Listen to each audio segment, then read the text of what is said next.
मेरे पिताजी का निधन सिर्फ 3 साल का था, मैं तब हुआ था, लेकिन उसके बाद एक औरत होने के नाते जिस संघर्षपूर्ण भूमिका से सिर्फ घर का नहीं इस राष्ट्र का भी प्रतिनिधित्व करने का काम मेरी मां ने किया, मैं अभिमान से कहना चाहूंगा कि मेरी मां भी इस सदन की एक सदस्य थी।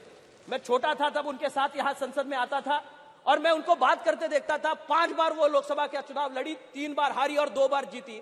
मैं अभिमान के साथ कहना चाहूंगा कि एक महिला का संघर्ष उनका बेटा होते के नाते मैंने इनका परिवार का सदस्य होने के नाते मैंने नजदीक से देखा है। मेरे पिताजी का निधन सिर्फ 3 साल का था, मैं तब हुआ था, लेकिन उसके बाद एक औरत होने के नाते जिस संघर्षपूर्ण भूमिका से सिर्फ घर का नहीं इस राष्ट्र का भी प्रतिनिधित्व करने का काम मेरी मां ने किया, मैं अभिमान से कहना चाहूंगा कि यही वो संस्था है जिसको एकजुट होकर प्रगल्भता से आगे बढ़ाने के लिए प्रधानमंत्री जी ने एक नई ऊंचाई प्राप्त करने के लिए सारी महिलाओं को एक दान दिया है।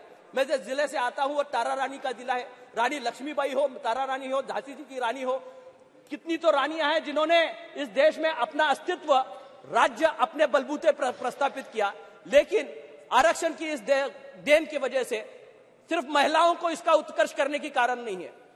जब मैं कल इसका विवेचन प्रधानमंत्री जी कर रहे हैं तो बहुत लोगों को शंका आने लगी, सबसे ज्यादा पुरुष लोग डर गए। अभी क्या होगा, आरक्षण आया तो क्या होगा, कल की बात क्या होगी। 33% आरक्षण आने के बाद बहुत लोगों ने अपनी बीवियों का नाम सोचना शुरू कर दिया, बहुत लोगों ने अपने बच्चों का नाम सोचना शुरू कर दिया। लेकिन ये आरक्षण अपने बीवी बच्चों के लिए नहीं है, वो बच्चों के लिए है जो कभी इस सदन में आ नहीं पाए, वो जिला परिषद पंचायत में सीखने वाले बच्चों के लिए है। हमारे बच्चे कहीं भी कर लेंगे, लेकिन उन बच्चों का भविष्य बनाने के लिए मोदी जी ने यह निर्णय लिया और निश्चित रूप से उन बच्चियों का भविष्य इस समृद्ध भारत का हिस्सा होने में यहाँ उनका योगदान होने वाला है। मैं मोदी जी का अभिनंदन करते हुए इस प्रस्ताव का समर्थन अपनी पार्टी से जरूर करूंगा।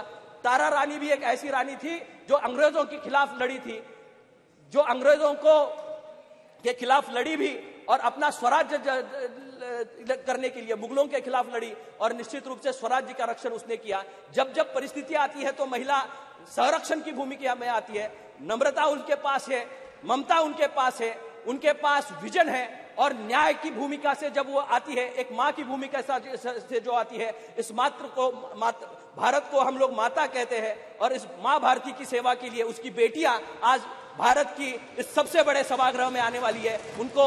उनके स्वागत के लिए संसद निश्चित रूप से आगे बढ़ेगी और हम जैसे जो लोग हैं इसके समर्थन में खड़े हैं। मैं अपनी पार्टी की ओर से इस बिल का समर्थन करते हुए अपने शब्दों को विराम देता हूं।